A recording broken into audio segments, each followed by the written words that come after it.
مرحبا، شلونكم؟ أخباركم؟ يا رب الكل بخير. اليوم راح أقدم طريقة عمل حلا الكنافة البارد.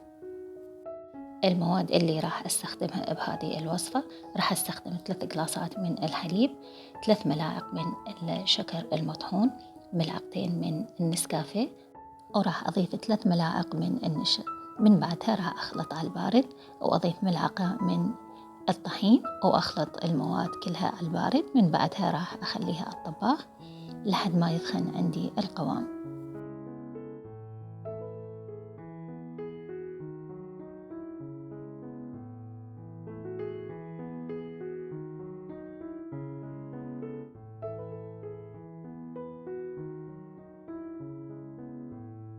وهنا من بداية يسخن القوام راح أضيف قليل من الزبدة وقالب كامل من القشطة، وأجهز خليط النسكافيه. الخطوة الثانية اللي راح أسويها: الطاوة وراح أضيف عليها قليل من الزبد. راح أضيف عندي كنافة حسب المقدار اللي أنتو ترغبونه. راح أضيف الكنافة، راح أبدي أحمرها لحد ما يصير لونها ذهبي، ما أخليها لونها يصير زايد، لا، أريد اللون يصير ذهبي. وجهزت شعرية الكنافة اللون اللي أريده، اللون الذهبي. بهاي اللحظة راح أضيف عندي مكسرات مطحونة، عليها قليل من الشكر المطحون، راح أضيفها على شعرية الكنافة وأخلطها.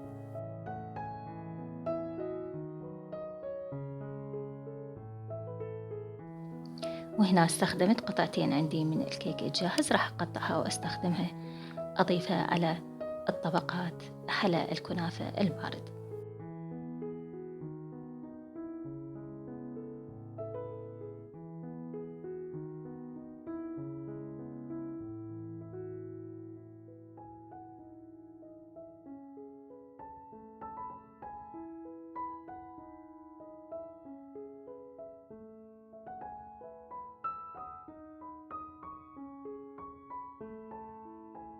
وهنا قدمت الحلى بهذه الحافظة.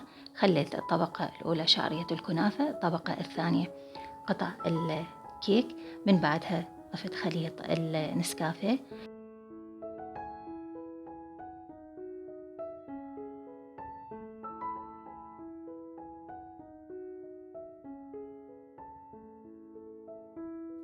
وآخر طبقة اللي راح أضيفها راح أضيف هذا النوع عندي من البسكت، أضيف عليه شعرية الكنافة، وبعدها أضيف خليط النسكافيه وتجهز عندي.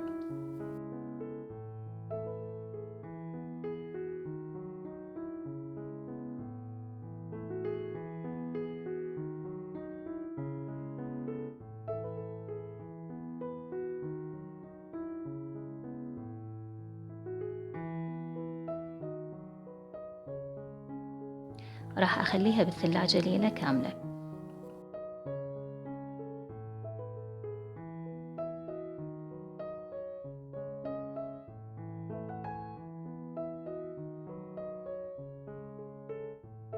وبعد ليلة كاملة بالثلاجة جهز عندي حلا الكنافة البارد. أتمنى عجبتكم الطريقة، وأتمنى تجربون هاي الطريقة بنات، وانتظروني بالفيديو الجاي. مع السلامة.